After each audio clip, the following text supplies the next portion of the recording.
만나서 반갑습니다. 오늘 제39강 교회의 구분과 속성에서 말씀드리고자 합니다. 제39강 교회의 구분과 속성은 1. 교회의 구분은 유형교회와 무형교회, 2. 전투하는 교회와 승리한 교회, 3. 조직체 교회와 유기체 교회로 구분할 수 있습니다. 두 번째는 교회의 속성이 네 가지가 있는데요. 통일성과 거룩성과 보편성, 교회의 사도성입니다. 이렇게 이 두 가지에 대해서 구분과 속성에 대해서 전가하도록 하겠습니다. 그리고 구분에서 첫 번째 보면 시간적인 구분은 구약과 신약교회, 공간적인 구분은 이 땅에 있는 지상교회와 저 하늘 나라에 있는 천상교회, 형태적인 구분은 무형교회와 유형교회, 크기적 구분은 이런 보편교회와 지역교회로 우리가 구분할 수 있습니다. 그렇다면 교회의 구분은 첫 번째로 유형교회, 유형교회를 다시 말하면 가시적 교회, 눈에 보이는 교회고, 무형교회는 눈에 보이지 않는, 하나님의 눈에만 보이는, 인간의 눈에는 보이지 않는 비가시적, 불가시적이라는 말도 씁니다. 비가시적 교회인데요. 첫 번째는 유형교회, 가시적 교회입니다.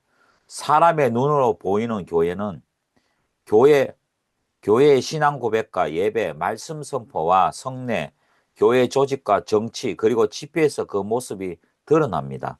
따라서 가시적 교회, 유형교회라고 말할 수 있습니다. 그러므로 가시적 교회는 하나님과 예수 그리스도를 예배한다고 고백하는 자들의 전체 무리를 지칭합니다. 이들은 세대를 통하여 믿음 생활을 하고 성찬에 참여하여 참된 교리와 사랑으로 하나 되었음을 전가하며 주님 말씀 안에서 화합하고 그리스도께서 제정하신 사역을 보존하는 사람들입니다. 두 번째는 이 무용교회, 비가시적 교회입니다. 칼빈이 반한 비가시적, 불가시적이란 뜻은 어떤 의미일까요? 그것은 보이지 않는 영적인 세계, 이데아 세계에 속해 있다는 의미가 아니라 예정 교리에 입각하여 하나님 눈에만 보일 뿐 인간은 알 수 없는, 우리는 알 수 없다는 뜻에서 불가시적이라는 뜻입니다. 한국 장로교의 신조로 사용되는 웨스트민스터 신앙고백서 제25장에서도 보편적이고 우주적인 교회는 불가견적이다. 이 교회는 과거와 현재와 미래에 있어서 머리 대신 그리스도를 중심으로 하여 모이는 택감받은 모든 성도들이 구성된다고 불가시적 교회의 모습을 담고 있습니다. 구원받은 총수로서의 비가시적 교회의 개념은 하나님의 예정과 연결되어 있는 개념입니다. 성도는 문자 그대로 교회의 구성원들입니다. 성도들은 하나님의 역사심에만 의존하여 전적으로 교회의 구성원이 됩니다. 그리스도와의 연합된 자들은 모두 하나님에 의해 택함을 받은 자들입니다. 이 공동체는 한 성부와 성자와 성령을 가지고 서로 굳게 연결되어 있습니다. 이 선택된 자들의 누구인지를 사람의 눈으로 볼 수 없으므로 이런 교회는 비가시적 교회, 불가시적 교회, 무용교라고 말할 수 있습니다. 두 번째는 분류는요, 전투하는 교회와 승리하는 교회입니다. 첫 번째는 이 전투하는 교회는 지상에서 투쟁 중에 있는 교회를 전투적 교회라고 합니다. 이 전투적 교회란 명사는 교회가 싸워야 하는 전투가 있음을 지시합니다. 성경에서 현재 지상교회로 묘사하고 있습니다. 성경은 믿는 일을 전쟁으로 비유했습니다. 그래서 디모데 전서에서는 후서에서는 2장에서는 2장에서는 우리가 군사로서 충성된 일꾼이라고 묘사하고 있지 않습니까? 현세에서는 교회는 거룩한 전투의 소집령을 받고 현실적으로 그 전투에 참여하고 있습니다. 교회는 기도와 묵상에만 시간을 사용하는 것이 아니라 영적 은혜의 명상적 향락으로만 만족할 것이 아니라 주님의 전투에 종사하여 공세와 수레로 싸워야 합니다. 가시적 교회가 전투적 교회인데 거기는 영혼과 육의 싸움에서 일어나는데 주님이 재림하실 때까지 그 싸움은 계속 지속된다는 것입니다. 전투적 교회는 영적인 전투를 하는 교회고 아직 불완전하기 때문에 거룩을 이루기 위한 성화를 이루기 위한 싸움을 보여줍니다. 두 번째는 승리한 교회입니다. 승리한 교회는 선한 싸움을 잘 싸우고 승리를 얻은 성도들을 축하하는 천상의 교회를 의미합니다. 어떤 의미에서는 교회는 지상에서도 승리하고 있습니다. 사실 이 싸움이 이미 약속됐기 때문에 지상에서도 승리할 수 있는 것입니다. 승리한 교회는 더 이상 죄와의 투쟁이 없는 교회, 죄와의 투쟁이 종식되어 고통과 고난이 끝난 완전해진 교회입니다. 그런데 지상에 있으면서도 죄와 싸워 이기면 승리하는 교회입니다. 지상교회가 죄와 싸워 지는 것 같아도 승리하는 교회가 되게 하셨습니다. 우리의 힘으로는 되지 않지만 그리스도의 십자가의 피의 권세로 죄와 싸워 이기게 하시고 마침내 그렇게 이루십니다. 그런 면에는 지상에 있는 교회도 승리한 교회라고 할 수 있지만 실제로 죄와의 투쟁이 완전히 끝난 교회로서 지상교회는 아닙니다. 천상에 있는 죄와의 전쟁이 더 이상 진행되지 않는 완전해진 교회를 가리켜 승리적 교회라고 합니다. 세 번째로 구분하는 방법은요. 조직적 교회와 유기체 교회입니다. 첫 번째는 조직체 교회입니다. 지상에 존재하는 교회가 하나님의 나라의 일을 효과적으로 감당하기 위해서 일정한 행정 조직이 필요로 합니다. 따라서 교회가 직원이 세워지고 재반 조직을 정비하여 효과적으로 복음 전파 사역을 감당할 수 있도록 하는 것을 조직체로서의 교회라고 합니다. 교회가 그리스도의 수직적인 연합 때문에 한 생명 유기체로 나타나고 평행적으로 성도 상호 간의 교제가 가능하고 이 유기체가 조직체로 나타납니다. 이런 유기체가 이루어져 나가려면 조직이 반드시 필요하기 때문입니다. 이 조직은 그리스도의 생명으로 연결된 모든 생명들을 다 연결시켜 성도들로 하여금 이 교제에 동참할 수 있게 해야 합니다. 두 번째는 이 유기체적 교회입니다. 그리스도는 개별 신자로 살 수 없고 그리스도의 교회로 삽니다. 하나님께서 주 예수 그리스도의 이름을 부르셔서 그리스도의 몸에 심으시고 신령한 그리스도의 몸을 이름으로 교회되게 하십니다. 개별 신자들이 하나 둘씩 모여서 서로 연결해서 교회가 된 것이 아니라 근본적으로 그리스도와 연합되고 그리스도에 심겨져 있기 때문에 한 몸이 되고 한 교회를 이룰 수 있는 것입니다. 따라서 교회는 한 생명의 유기체로 한 몸으로 이루어져 있습니다. 모든 단체나 조직체 중에서 몸만큼 유기체가 없습니다. 바울 사도는 교회를 그리스도의 몸이요 성도는 지체들의 각 부분이라고 하였습니다. 그리스도의 교회가 다 그리스도의 한 생명으로 살기 때문에 유기체인 그리스도의 몸을 이루고 다 평행적으로 연결되어 있으므로 성도의 교제, 신앙 고백에서 죄와 투쟁에서 유기체로 한 생명 공동체로 나타납니다. 그렇기 때문에 교회가 죄가 들어오면 죄 지은 그 사람에만 해당되는 것이 아니라 교회 전체에 영향을 미칩니다. 물론 기독교 전체는 다 한 교회이지만 또한 개교회도 완전한 유기체입니다. 그래서 목사, 장로, 집사, 성도가 죄를 범하면 그 당사자만 아니라 교회 전체에 영향을 미치는 것입니다. 교회 전체가 생명 공동체로 유기체이기 때문입니다. 우리 몸도 유기체라서 손가락 끝이 조금만 아파도 뭔가 찔려도 온몸이 아프지 않습니까? 그러므로 죄와의 투쟁도 교회와 함께 합니다. 교회가 죄가 들어오면 상처를 많이 입지만 그렇다고 해체되고 허물어지지는 않습니다. 그리스도의 피로 구속되어 그리스도의 생명으로 유기체가 되어 있기 때문에 죄가 들어와도 상처를 입어도 그 교회는 소실되지 않습니다. 물론 그런 교회도 있지만 그런 교회는 그리스도의 생명에 연결된 그리스도의 몸이 아니라 종교 단체이고 종교인들이 바글바글한 교회이기 때문입니다. 두 번째는 교회의 속성입니다. 첫 번째는 교회의 통일성입니다. 교회는 다양한 인종과 신분과 나이 등의 차이가 있음에도 불구하고 교회로 부르신 한 분, 하나님을 중심으로 하나가 될 수 있다는 것입니다. 모든 교회는 하나의 교회입니다. 교회는 통일성을 갖고 있어야 합니다. 교회는 그 근원이 영원전부터 삼일체 한 하나님으로부터 왔기 때문에 교회의 통일성이란 교회의 머리의 통일성을 의미합니다. 이 통일성은 하나님의 독특하고 고유한 역사로 이루어지게 되는 것입니다. 이런 통일성은 본질적으로 영적이고 객관적이며 실제적이고 전적이고 비가시적인 것이 아닙니다. 통일성은 일체성 또는 단일성이라고도 합니다. 이는 어느 시대 어느 지역에서 어느 민족이 구성되었든지 교회는 본질적으로 하나인 것입니다. 왜냐하면 비록 그 모양은 다양한다 할지라도 교회는 그리스도와 유기적으로 연합된 조직체이기 때문에 교회에 내주하시는 성령님도 하나이고 신앙도 하나이기 때문에 더 중요한 것은 이 통일의 배경에 세상 만물을 통일하시는 하나님이 계시기 때문입니다.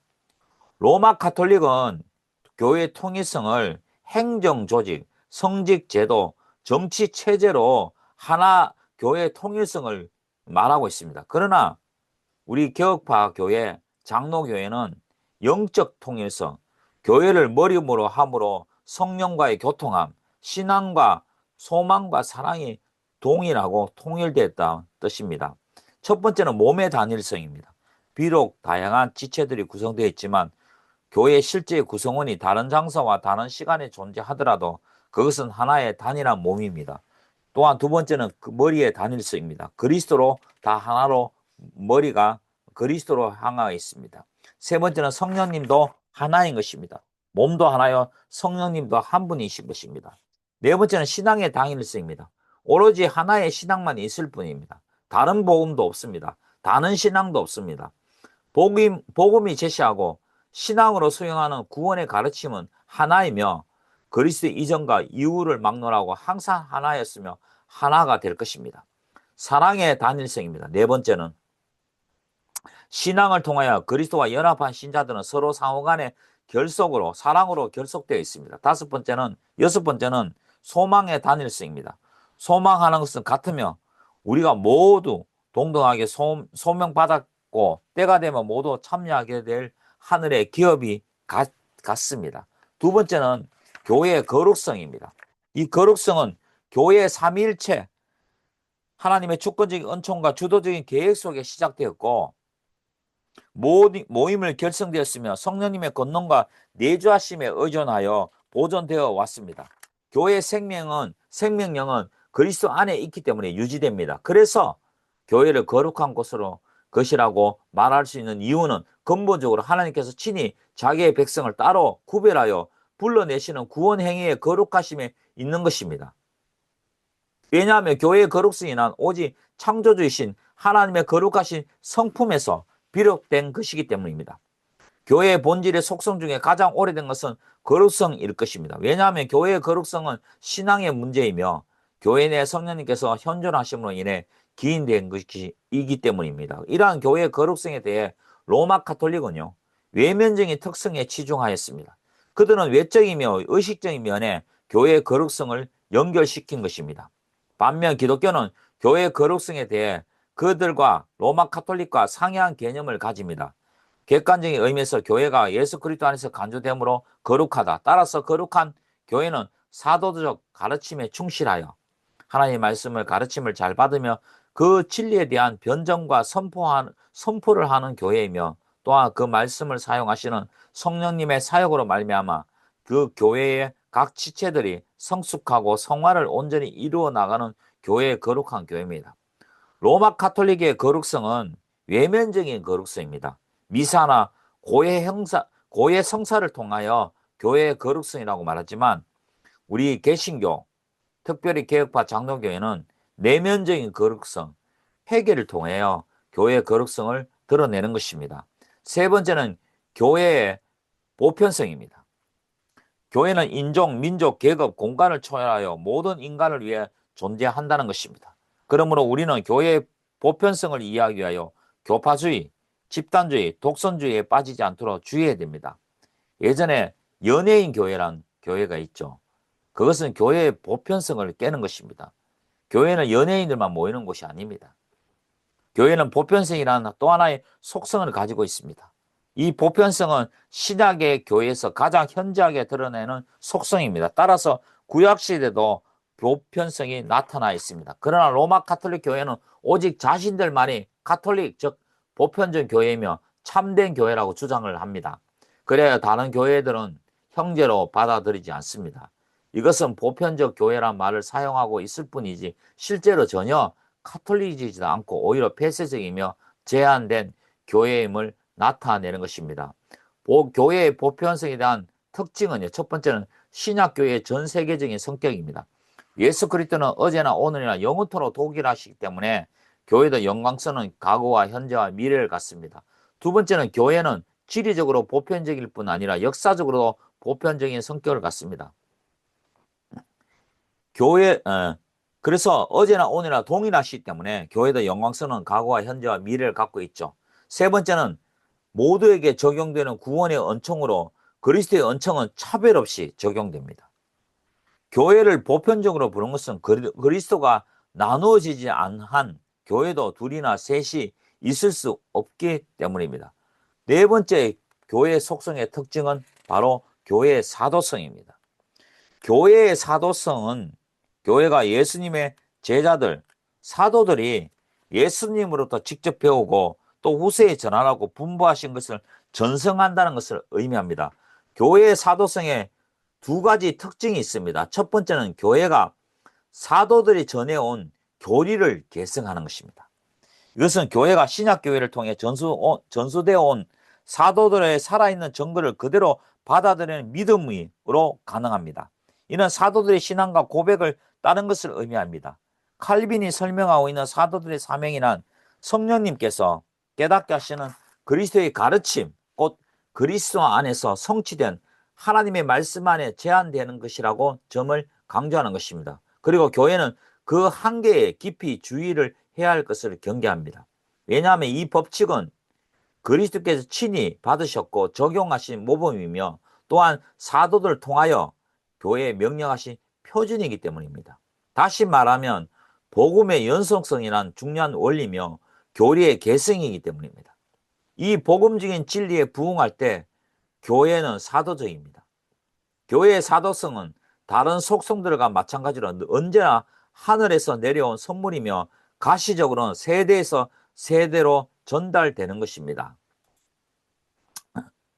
또한 두 번째는요, 교회가 사도들의 교리만 계승한 것이 아니라 사도들의 사역을 계승하는 것입니다.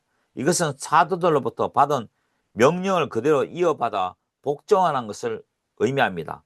사도들의 죽음과 함께 사도직은 사라졌지만 신사도들, 그 신사도들은 사도직도 있다 해서 자기네끼리 사도를 임명하지 않습니까? 그거는 굉장히 비성경적입니다. 사도직은 사라졌지만 사도의 가업과 직분, 사도의 사명은 개성되어 존속되고 있습니다. 이러한 사도적 개성은 영적인 개성입니다.